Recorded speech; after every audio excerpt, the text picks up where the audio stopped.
Hello everyone and welcome back to the Football Tribe UG channel. Robert K. Sarkos is your usual suspect once again.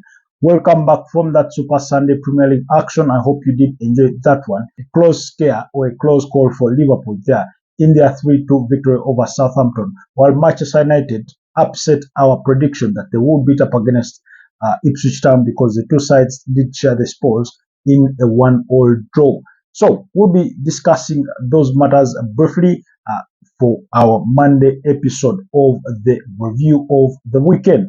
Anyways, let's start things off at St. Mary's Stadium, where Liverpool survived a scare of their second loss of the season as they came from 2-1 down to beat up against Southampton by 3 goals to 2. Dominic Szoboszlai had found the back of the net when he capitalized on a loose ball as Southampton tried to play out from the back, something that they tried to do very often, and on a number of occasions they've been caught up and have conceded from their mistakes.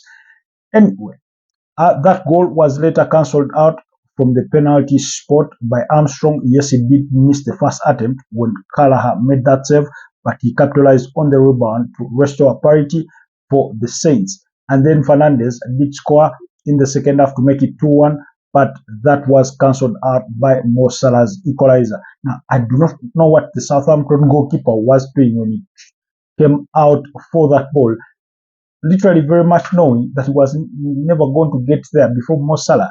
And that's how, Mo Salah beats him to the ball and he scores in an empty net to make it 2-2.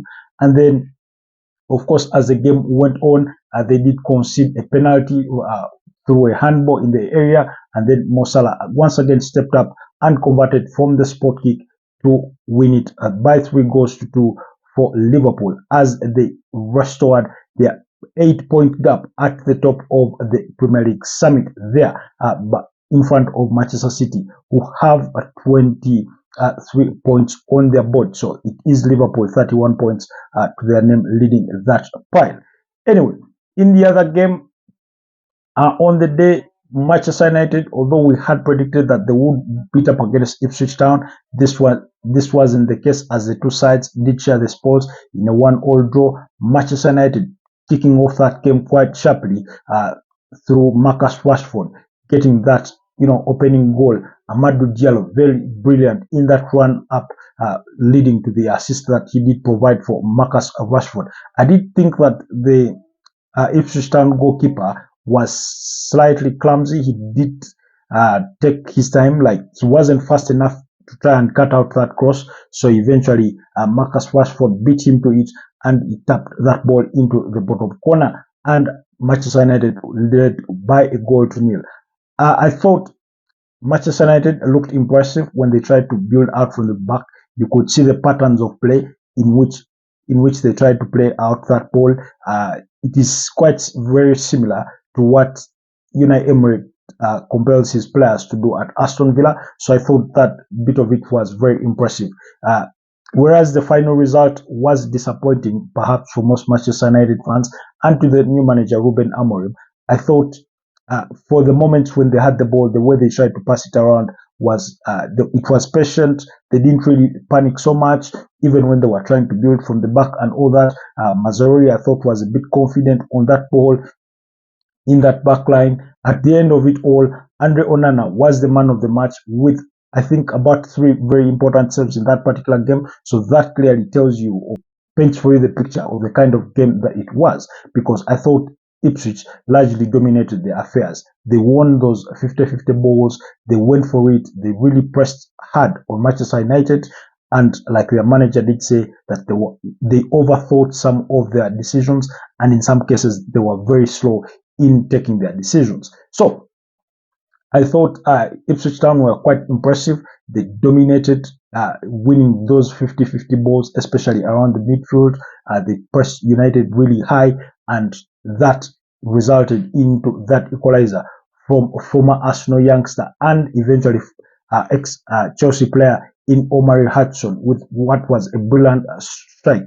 It did take a slight deflection, but it ended up in the back of the net. So in regards to how Ruben Amorim set up his team, I was quite surprised that He did not start with any natural striker when he had Joshua Zirkzee available for his selection, as well as Rasmus Højlund. Never mind that these two were later brought on later on in the game. But he did start with Marcus Rashford leading that line. Bruno Fernandes was in there, Alejandro Garnacho and Amadou Diallo. Now, Amadou Diallo, quite very impressive on the day.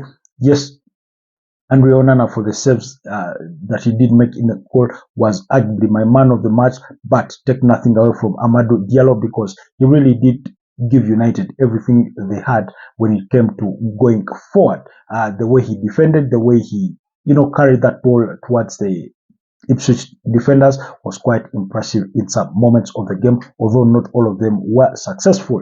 And then that midfield, he did start with Casemiro alongside Christian Eriksen.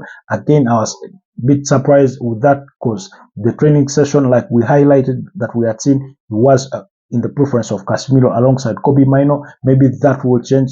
We'll wait to see in the near future, because he still has a lot of time to test each and everything that he wants to test until he finds the final piece of the team that should be starting.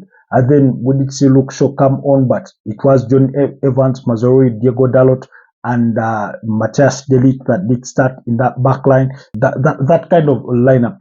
So for me, I did feel that perhaps you could have started with a striker, but I guess he had his reasons. He's a new manager in a new league. I think there was a lot for him to think about coming into this particular game.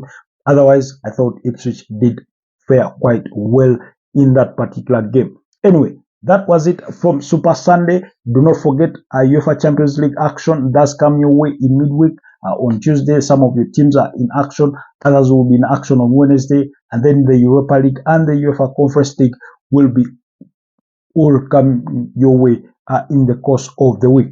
Unfortunately, we won't get enough time to digest those upcoming fixtures as far as the UEFA Champions League is concerned and the Europa League, but maybe for thought purposes, I can give you just a few highlights of some of the interesting games that you may want to look out for as far as the UEFA Champions League is concerned, especially on Tuesday. Arsenal will be up against Sporting Lisbon. That game will be away to Portugal. Man City will be up against Feyenoord. I think this is the game that they should look to bounce back from those 5 consecutive defeats, because it's a home game at the Etihad, because on the weekend they do play Liverpool in the Premier League. So this should be a very good game for them to test themselves out and get that win that can inspire them going into that tough fixture over the weekend. And then Bayern Munich will be up against Paris Saint-Germain. All those games are kick off at 11 p.m. East African time. So that is another interesting game to look out for. Barcelona will be up against Brest after squandering their 2-0 lead against Celta Vigo to share the scores in a 2-2 draw over the weekend there with Celta Vigo. And then Sparta Praha against Atletico Madrid, that is at 8:45 p.m. In the early kickoff, as well as AC Milan up against Slovana Bratislava there in the other game that will come on in the early kickoff.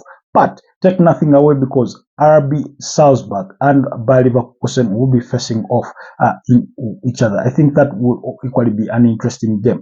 Anyway, do let me know what your thoughts were about that Manchester United game down in the comment section. Do not forget to comment, share, like, and subscribe if you're new to the channel, so that we can continue to grow. Otherwise, stay blessed and have a wonderful rest of the week. Thank you.